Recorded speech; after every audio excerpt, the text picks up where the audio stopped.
1985. This is Joe Todd, an interview with Mr. Fred Kellerman in Arnett, Oklahoma.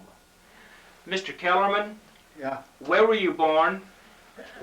I was born on the 23rd day of December, 1884, at Wanne in the province of Westphalen, Germany. Who was your father? August Kellerman. And your mother? Was Charlotte Minden, before she was married, you mean? Yes, sir. Yeah. Charlotte Minden. What kind of work did your father do? He was a coal miner.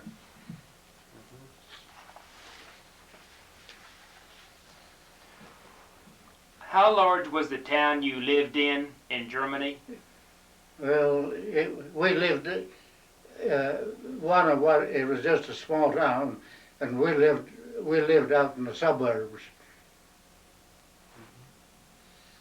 What kind of house did you live in?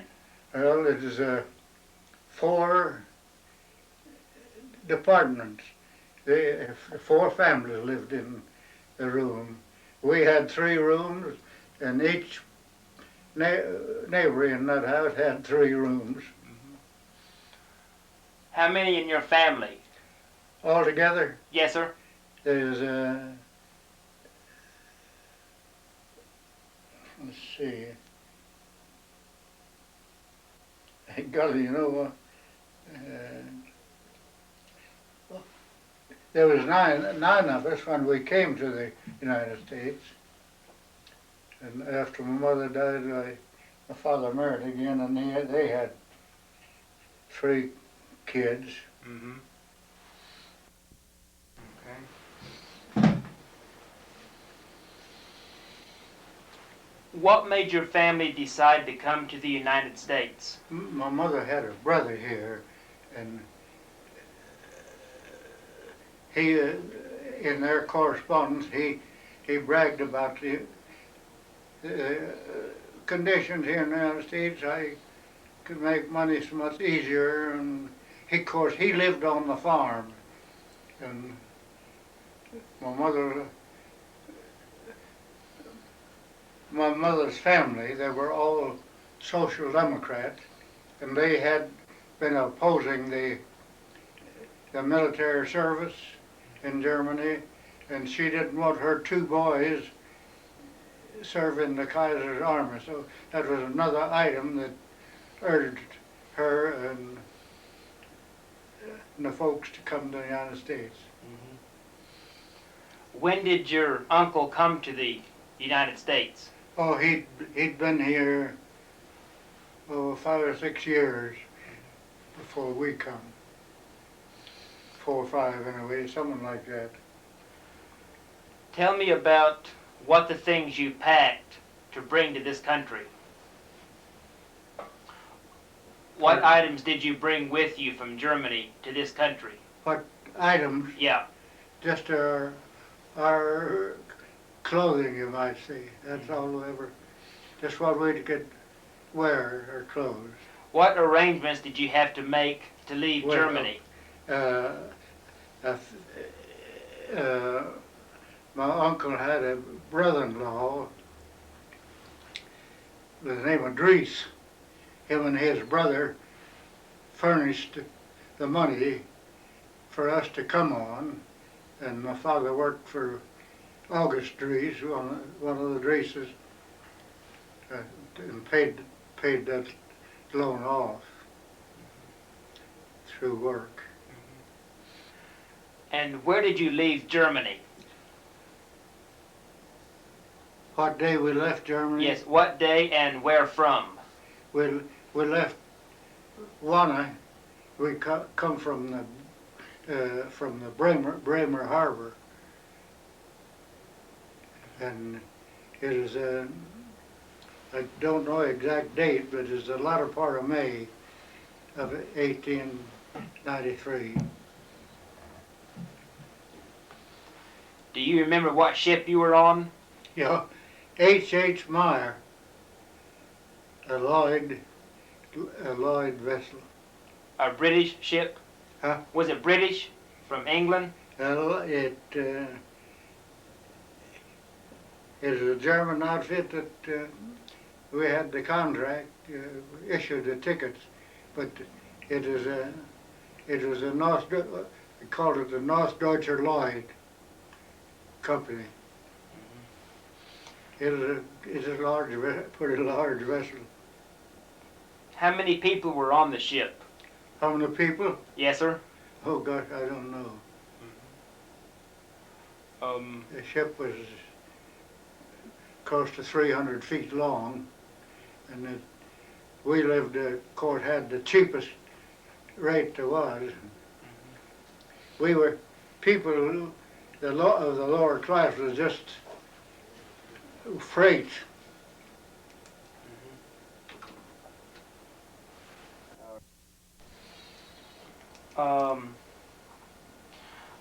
Would you tell me again how long you were at sea on the ship? 2 weeks. 2 weeks. Tell me about the trip. What was it like? It was pretty rough. And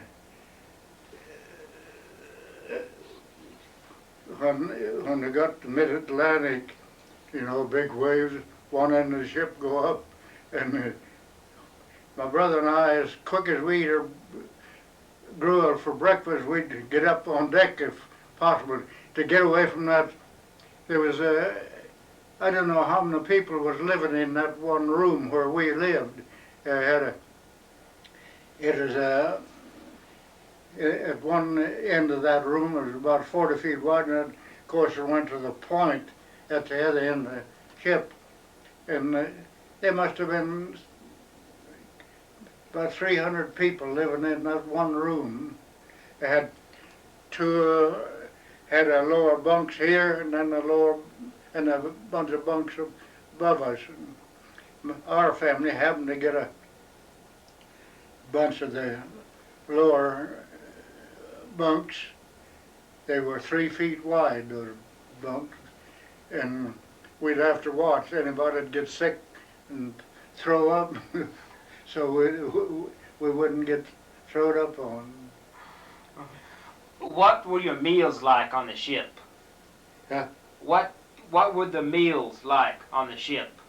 Meals? Yeah. It was awful poor. I forget now what we had for dinner and supper. For breakfast, I had a little gruel, something like cornmeal mixed and sweetened. Didn't have even any milk on that. Yeah, all the meals were pretty poor. And you can imagine what kind of smell that room had. No toilet facilities, no nothing. Where were the sanitation facilities? Where were the toilets on the ship? Well, you carried your own toilet, pots, and then you took it out. Some of the family would take it out and dump it overboard. Any idea how many people were on the ship?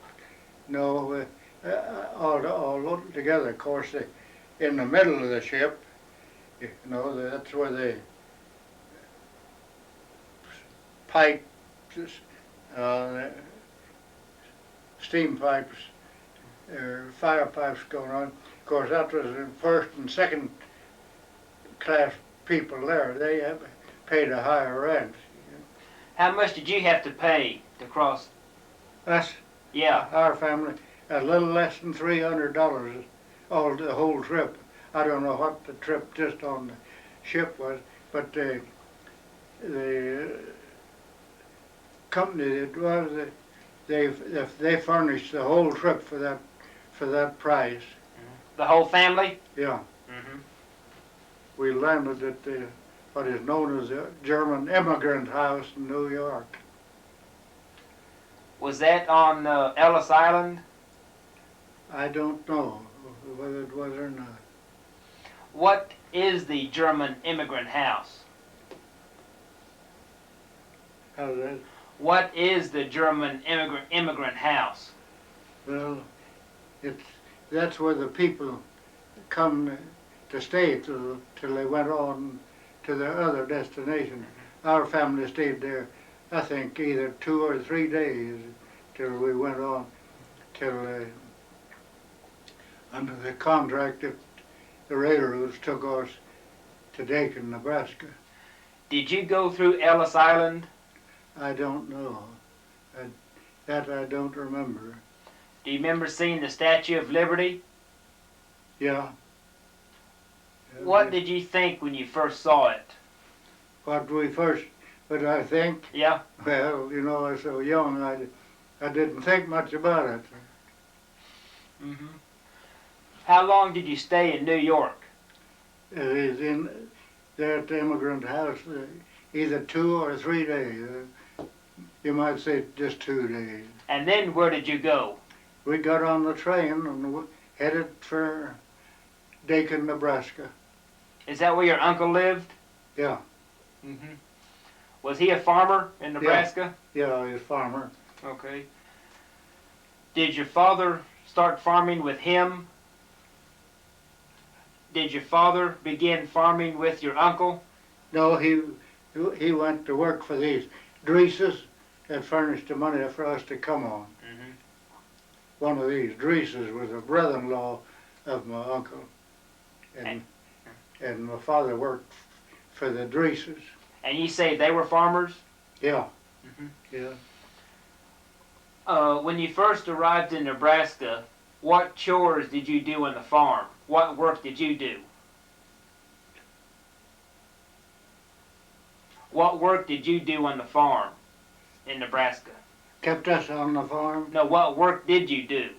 Well, my father, working for the Dreeses on the farm, he helped plant the crop and cultivate. We landed there, you see, in June, and he worked for them that year and then the next year too, to pay for that trip. Mm-hmm. After he repaid the Dreeses, what did you do? Now, they just cultivated, planted crops and cultivated it. It was mostly corn. Mm-hmm. He cultivated corn. What kind of house did you live in Nebraska? Well, we lived in a vacant farmhouse there, not far from where my father was working. It was partly the house was partly in the ground, just very, very cheap house. Kind of a dugout? Yeah, part dugout, Mm-hmm. and the rest had an upstairs to it. How big was that dugout? Half dugout. There must have been altogether about 4 rooms, dugout and rooms above, about 4 rooms. Mm-hmm. Did you start to school in Germany? Yeah, I went to school there 2 years. Yeah, it was compulsory there to start school when you're 6. What were the schools like in Germany? What was it like? Yes, sir. Well, this first teacher was a man teacher. He was a wonderful teacher. But the second year was a lady teacher, and she was pretty crowded. Did you want to leave Germany? Me, as a kid, Yes, sir. I had nothing to say about it. Were you unhappy about leaving? No, not necessarily. It's just common everyday life, that part of it that we went through, like Where were the coal mines that your father worked in? It was in the Ruhr Valley. The name of the mine was Pluto. It is in the Ruhr Valley. And my father developed what is known as a black lung there. They had to take him out of the pits and give him a job on top. In Germany, what chores did you do around the house? No, we just didn't have no chores. We just played. All these other families, we'd all get together and just play when we wasn't at school. How long did you live in Nebraska? We lived there little 1902. Is that when you moved to Oklahoma? Yeah. Why did you move here to Oklahoma? Well, in Nebraska, after my father got through working for these people, why, he went to farming, rented a place, went to farming, and we had to move every year. And my father read about Oklahoma, and he got in correspondence with some real estate agent, either Arapahoe or Anadarko. I don't know which one of those places. And so on the 13th of April, 1902, we started for Oklahoma. The reason I can remember the 13th of April, my sister Lottie had a birthday.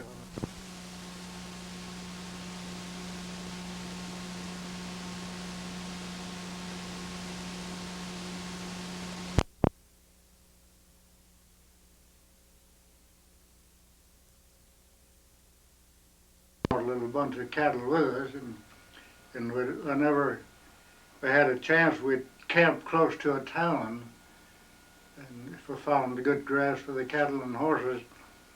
And as a habit, my father would go uptown and get him a glass of beer.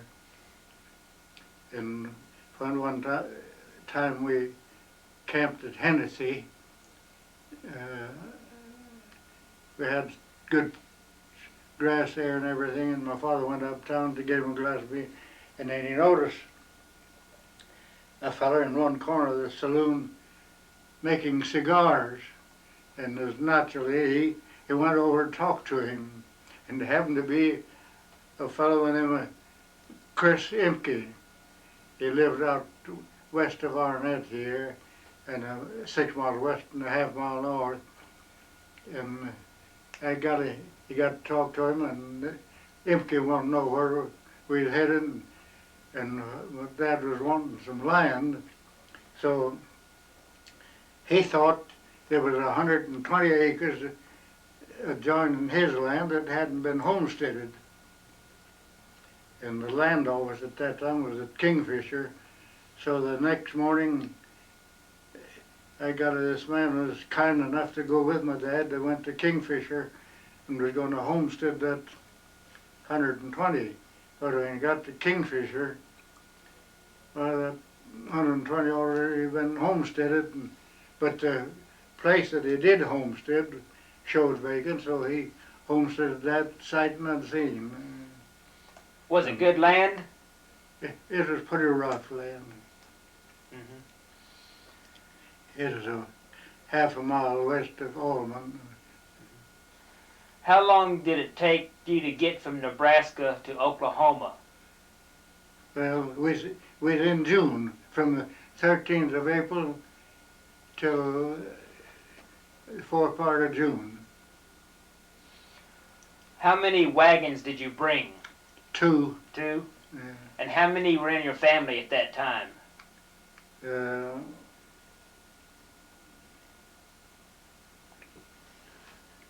was 7, I believe. 5 children? Let's see. There's 3 girls and the father and mother and me and my brother. Tell me about, Huh? besides the incident in Hennessy, tell me some more about the trip to Oklahoma. Well, we was pretty, we were pretty slow coming from the 13th of April till in June, because I had a little bunch of cattle and we'd have to, about 15 miles a day is all we made. And when we, after Mr. Imke and my father went to Homestead, and they come back, and then the next morning we headed for Dover and crossed the river there and come straight west. Did you have any trouble crossing the rivers? No, it happened. A fellow by the name of Gray, he had a homestead down in the Bishop community, and he happened to be on horseback and headed for his homestead, and he helped us cross the river. How many head of cattle did you bring with you? There was about 12 or 14 head, calves and cows. What kind were they? What brand? Uh, What breed, rather, I'm sorry. Is a red, Hereford? no, is a red, the red Durham. Mm-hmm. What did you pack in the wagons to bring with you? What we bring in the wagon? Yes, sir. We brought quite a bit of furniture and all of our clothing and our bedding. You bring the cook stove with you? Cook stove? Yeah. I think so. Mm-hmm. A small cook stove. What about food on the trip? Food? Yeah. Well, my brother was a good cook and liked to cook, and I forget now, wherever we hit a town, we'd of course go to the store and buy our food, and my brother really liked to cook, and we'd make quite a few pancakes he would cook for breakfast, and of course we could buy bread too in town, already baked. It was just very common food. Mm-hmm. What kind of house did your father build when you reached the homestead? We had a dugout. A dugout? Part dugout and part on top of the ground. Mm-hmm. It is what is known as a sod house. Is sod above ground? Mm-hmm. How- The sod was, our neighbors helped us.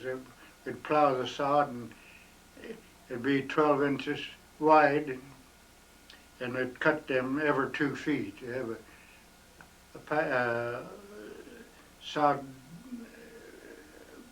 I don't know what they call that now, but anyhow, it's a foot wide and 2 feet long, and that's the way they laid them, just like you would lay a brick. Okay. Laid it one way, and then the next layer would be the other way. Did you help build the sod house? Yeah. What is the best grass? What is the best grass to use to make a sod house? What type of grass? What happened to this? No, what type of grass is the best to use to make a sod house? Had a sod, what is known as sod plow. Mm-hmm. It plowed the sod. It set so it just plowed 12 inches wide. Mm-hmm. What kind of grass was it? It was mostly buffalo grass. Buffalo grass? Mm. Mm-hmm.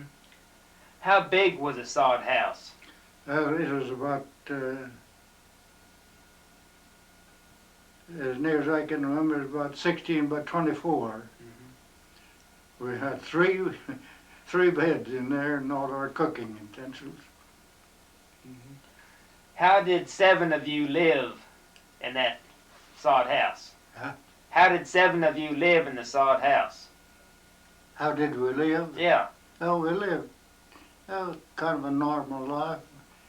And after the house was built, Joe Thomas and Barrett Pratt, they headed for Kansas to harvest, and my father went along with them and harvested. And then my brother and I took care of the stalk, and then planted this sod that they had plowed up to Kaffir.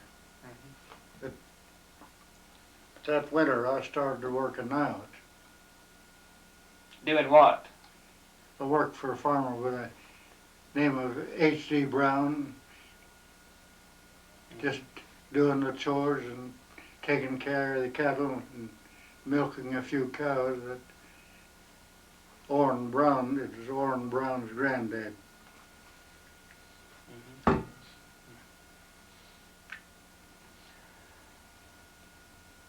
Did you help your father break out sod?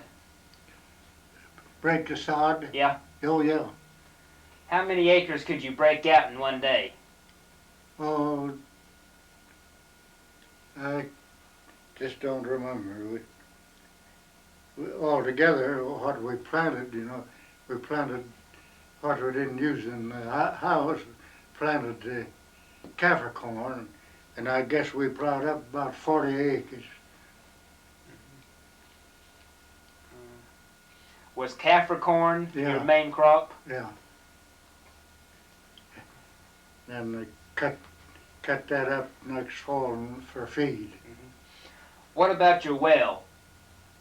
Where was the well located? We didn't have any well at that time. We hauled the water from the Red Bluff Creek, and we had a big wooden barrel. We take our salt to the creek to water, and had one of them 50-gallon wooden barrels and hauled our house water in that. How often did you have to haul water? Well, as near as I can remember, about every 3 days.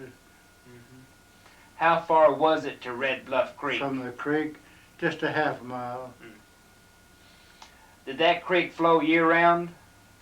Well, yeah, ordinarily it's Red Bluff Creek, but we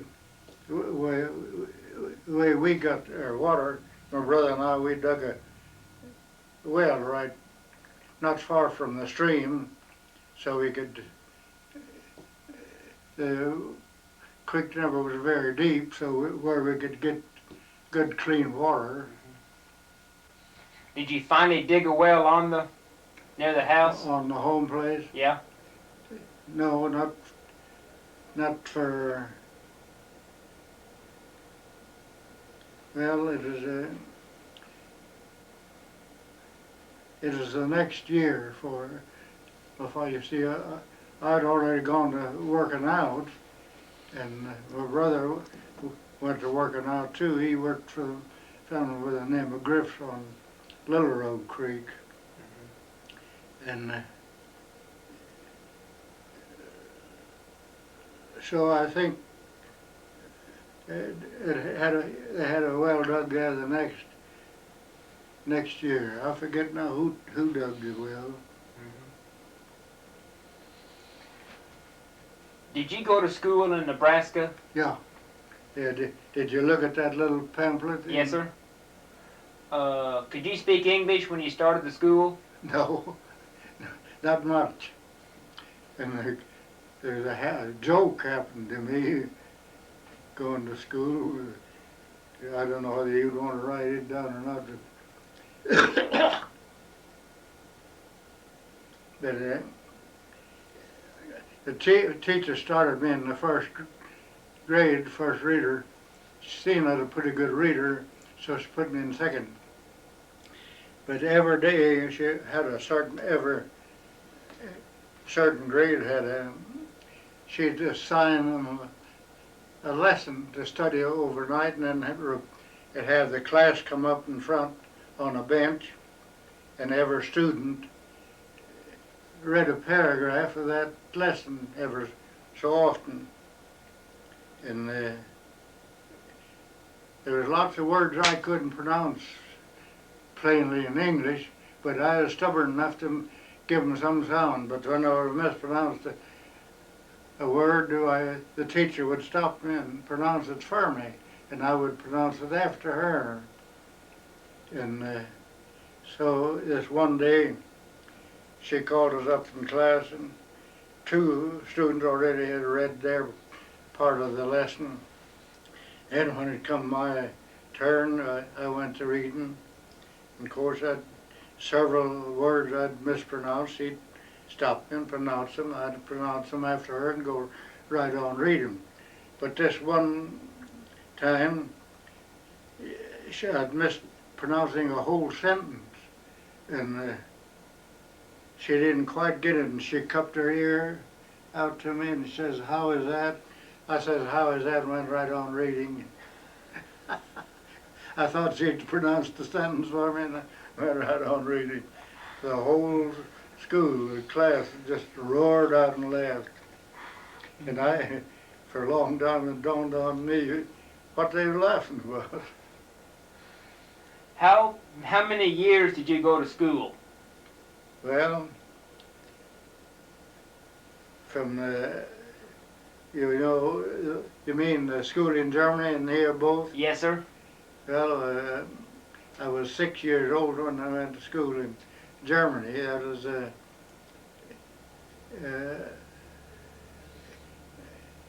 6 years from 84 would be 1890. 90. I started school in 90, and I went to school then until 1902. So did you go to school when you came down here to Oklahoma? No, I never would go to school. 1902 I made, according to that little pamphlet, I made 2 more schools. That little booklet is in 99 and 1900. And I went to school in 1900, 1901, and then in 1901, 1902. That was the last day, because we started Oklahoma in April of 1902. That was my last schooling. How long did you live on the homestead? How long did the folks live on the homestead? Yes, sir. Well, I don't remember. You see, I went to working out. Who were you working for when you were working out? I worked for H.D. Brown. Okay, Mr. Brown, the yeah. First fall and winter. What were you doing for him? Well,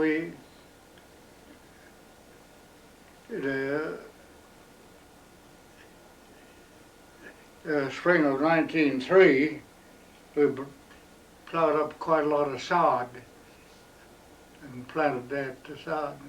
I worked for them till in June of 1902. Then I went over and worked for the Clarks. They lived a mile west of there. How far is that from Arnett, where your folks lived? It's it's 10 miles and a half to my place, and their place, Homestead, was half a mile east of that, so it's about 10 miles. When did you get your place? I got my place in 1906. Did you buy it? No, a homestead. You homesteaded? Yeah. What, 160? Yeah. Is it good land? No, it's pretty rough. I farmed it, and I still have that land. How long did it take you to prove up on the land? Yeah, 5 years. 5 years? How do you prove up a place? Well, you proved up that you lived there the 5 years. What kind of house did you build? Well, I had a hole in the ground. A dugout? Yeah. How big was it? It was about, I'd say 10 by 14. Just being myself, I didn't think I need such a big one. What kind of furniture did you have in the dugout?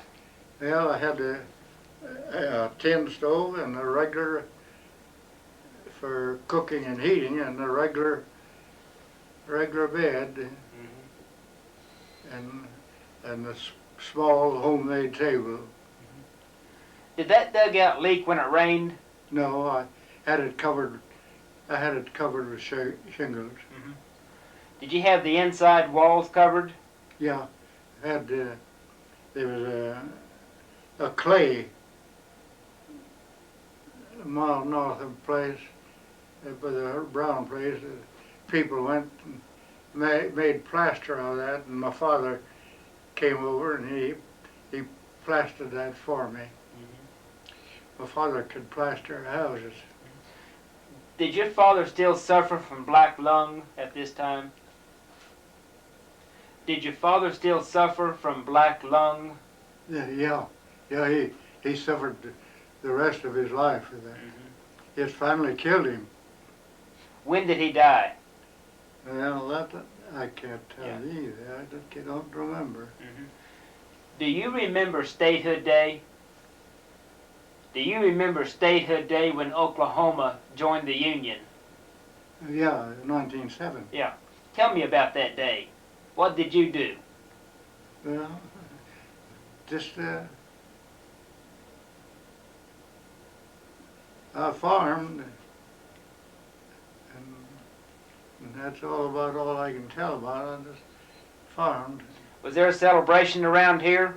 No, not that I know of. No celebration. Too busy working. Tell me about your early Christmases. Your early Christmases, Christmas time? Yeah. What'd your family do? Oh, yeah, after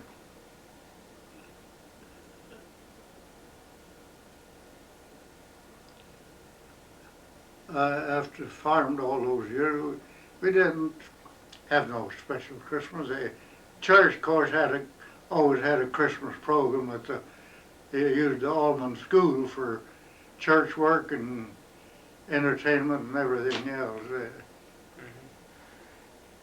How did you celebrate Christmas in Germany? Well, just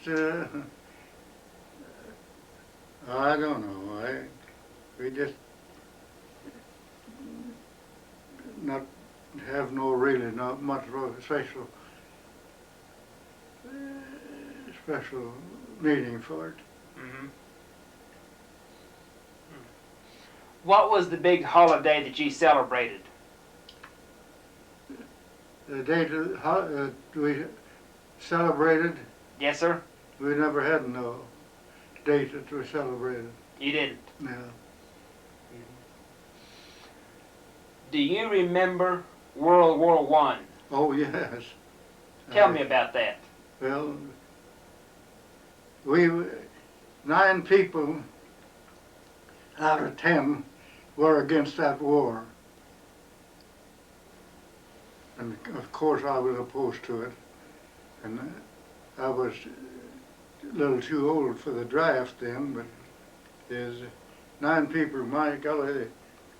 One time we held a big anti-war demonstration here in Arnett, and then one in Shattuck and at Higgins. We held them all over the country, but yet they got us into the war anyhow. If we'd have stayed out of that war, I don't think the Second World War would ever, Hitler never would have got into power. And if we take the information from Elmer Barnes, a noted historian, he says that Germany didn't plot that war. It was plotted by the French and the Tsar of Russia. England was very reluctant to join that plot, but they finally did. Was there much hatred toward the Germans around Arnett during the war?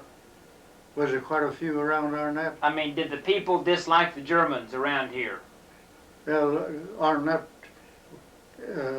wasn't very big then, but Shattuck, that was almost a German town Yeah. for a while. Yeah, a lot of German people lived there.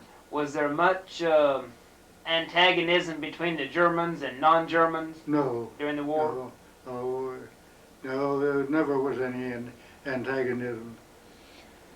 Did you do any work to help the war effort after we got into the war? No, I never done nothing Mm-hmm. to help the war effort. Mm-hmm. What did you do on Armistice Day when the war ended? You know, I don't remember. Just work. Just done my farming. I farmed for better than 3/4 of a century.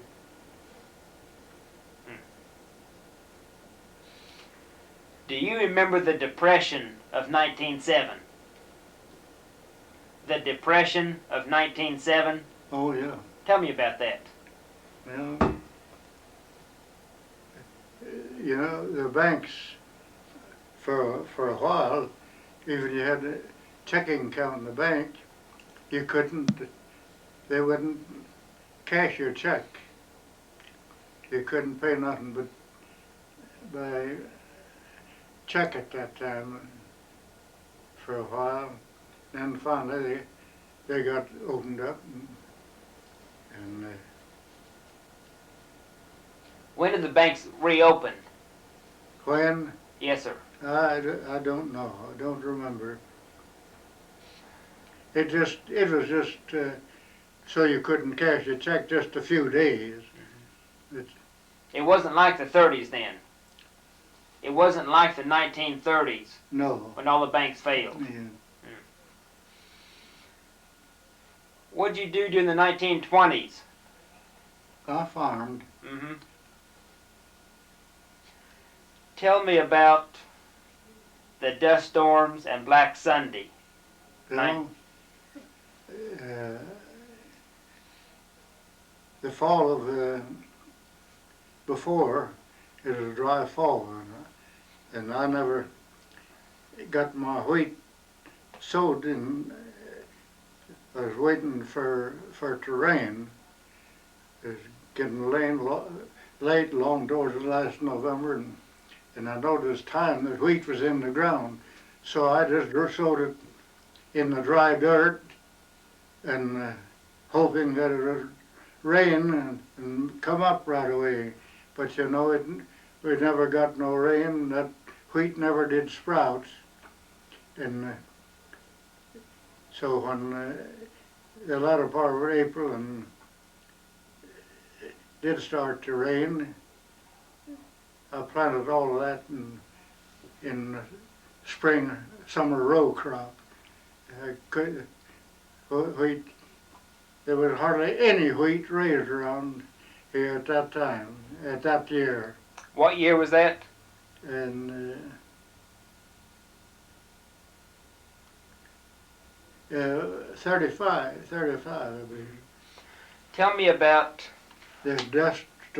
Yeah. Had a dust. Oh, the dust was in the air anyhow for a week.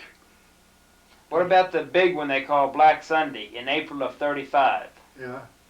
It is the whole, from now on, is a whole week.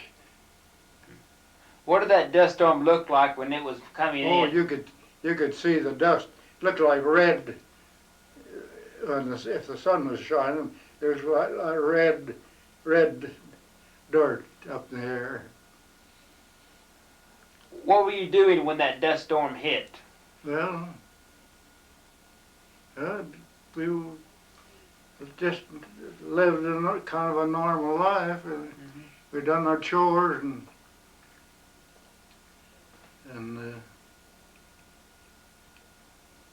my wife and I, we did have a pretty good sized garden that year, and we had irrigated it, not having no rain at all in the spring. so we had to irrigate it from a well. And we worked in that garden, and then after April, the latter part of April, and it did rain, then I had my crop to tend to. And we milked a few cows. Could you keep that dust out of your house? Could you keep that dust out of your house in the dust storms? Did we take it out, you say? Could you keep it out? Out of the house? Yeah. All that dust in the air, could you keep it out of the house? No. Mm-hmm. Well, we had everything, all our furniture and everything in the house. It didn't much of that dust get into the house. We have our doors closed. What caused those dust storms? What is it caused the dust? Yeah. Mm-hmm. Well, dry dirt and wind. Breeze takes it up in the air. Often, that's the reason I had to work my ground and get it in the spring crop so to keep it from blowing. I had to keep it from blowing away. Did you do any work for the WPA? Did you do any work for the WPA, the Works Progress Administration, the 1930s? The WPA, have you heard about it? Oh, yeah. Yeah, I worked a little on that. What did you do? Well, we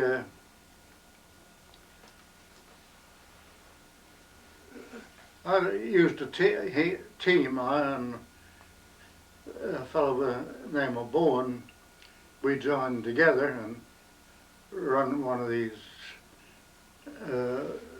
dirt scoops. We worked on that, you know where Podunk is? That's north of here? West of here. West of here, okay. Yeah, they were building a bridge across a little creek or stream down there. It was dry, and they was building the field in there, and we worked on that. How long did you work on the bridge? On that field? Oh, I don't know. 2 or 3 weeks, I think. How long did you work for the WPA? Well, just about a month, Yeah. I think. Mm-hmm. What ended the dust storms? What stopped them, the dust storms? What stopped the dust storm? Yeah. The rain. When it started to rain, either the latter part of April or fourth part of May. I don't remember just which. Yeah. But that's what got when it rained, it got the dust out of the air. Mm-hmm. Where were you when the Japanese bombed Pearl Harbor? You know, December 7th of 41. Yeah, and my wife, we were on the farm. Mm-hmm. Did you do any work for the war effort in No. World War II? No. Yeah. Tell me about the big tornado, 1947, when the big tornado came through. You know, it blowed my barn down, but it didn't bother the house any. But it blowed my barn down, and I had the car shed off to one side and blowed it down. And that's about, hell, it blowed my windmill down too. I had a wooden tower, and for some reason it busted where it bolted onto the study, and it blowed it down. That's about all the damage it done me. How close did that tornado come to you? Come to me? Yeah. To my house? Yeah. I don't, why, I had my barn just right west of my house, and it blew some of the, it was covered with tin, blew some of the tin, and about half a quarter of a mile east of there, against the fence. Did you see that tornado? Did you see that tornado? See it? Did you watch it go by? Well, we was in the house, and no, and my wife was in the, when that hit, we were in the cellar, storm cellar.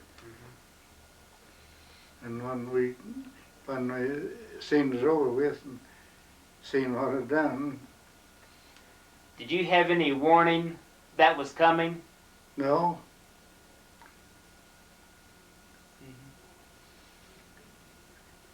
Did you know what it was? yeah, I knew, in fact, I could, just before it hit us, northwest of us, I could see a streak of clouds and stuff flying through the air up there, and so we hit for the cellar.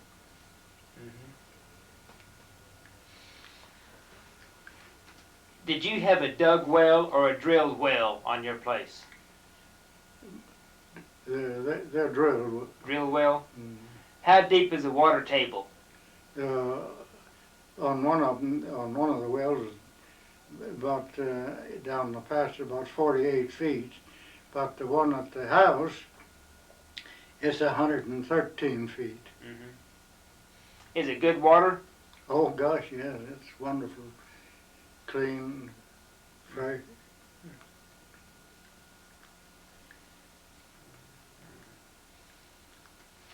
Who drilled the wells around here, the water wells? Ray and Lloyd Shelton. And when did they drill your well? When? Yes, sir. Well, the last one they drilled, I can't tell you.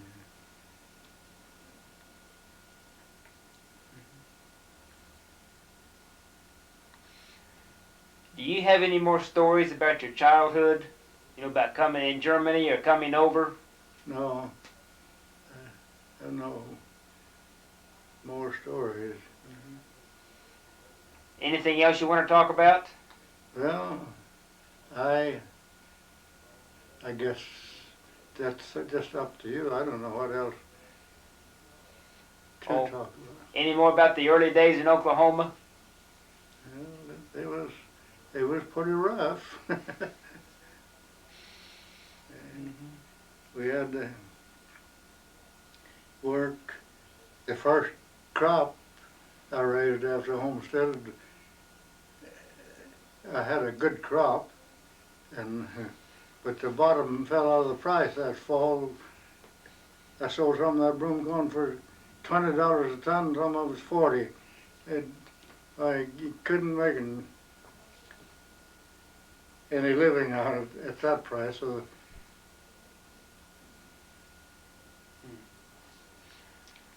how much broom corn did you raise? I raised broom corn for 30 years. How do you pull broom corn?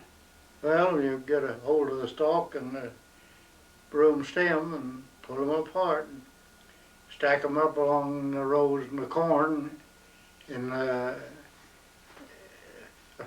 stalks, let them cure out, and then later on you go through and pick it up and go to where you're going to stack it. Then later on the broom corn seeder comes along and seeds that and bales it for you. Where was the market for broom corn? Where do you sell your broom corn? I sold mine mostly at Higgins and Shattuck both. Was there a broom factory in Shattuck? Yeah, there was at Shattuck. There was a man who made brooms, but I think he just made the brooms old-fashioned way by hand, and there was no regular broom factory here. They shipped most of the broom corn out to the factories.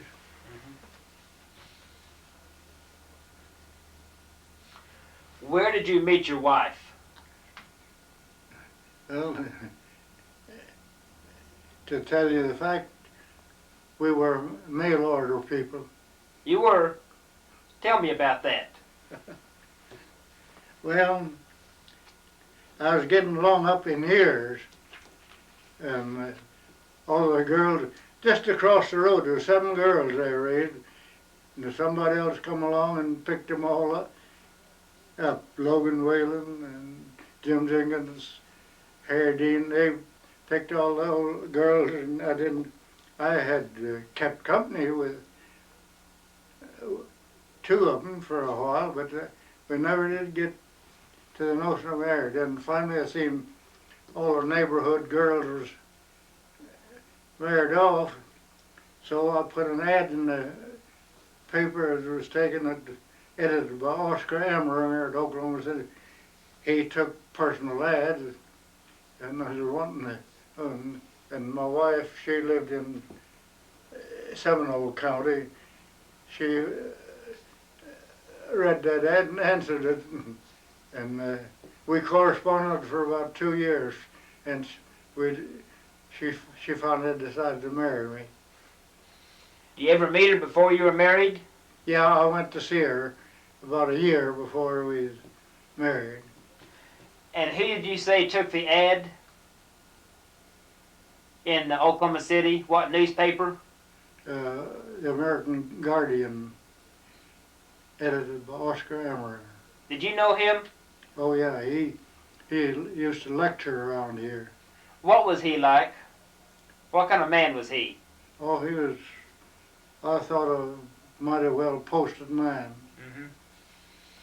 He was opposed to this war, First World War too, and Orville Enfield and William Madison Hicks. When we held those demonstrations against the war, they done the talking, and people sure listened to them. Did you ever get involved in that movement he had in the 20s and 30s?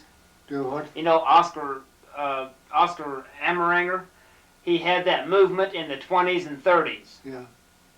Did you ever follow him in those movements? Oh yeah, we had at Allman, we had quite an organization.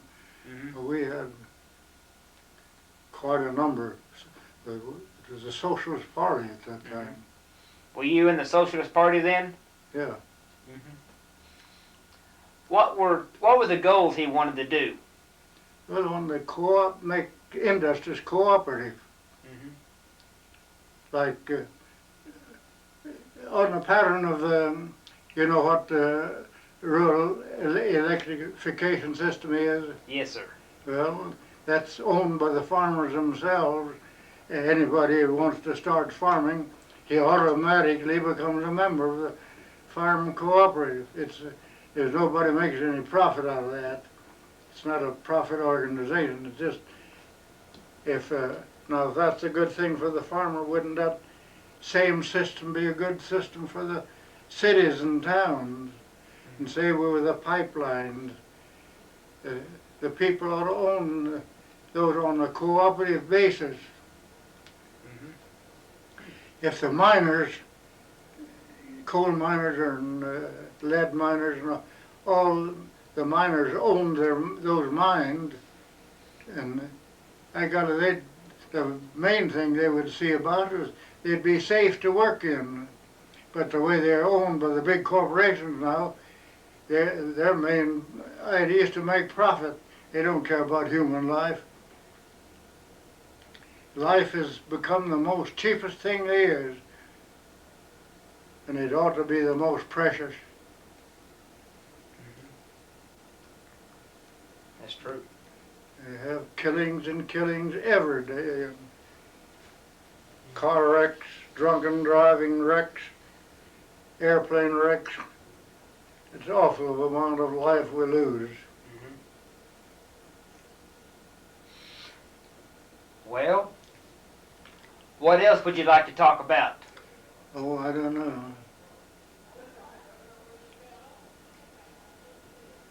Well, I think we have a good interview, Mr. Kellerman.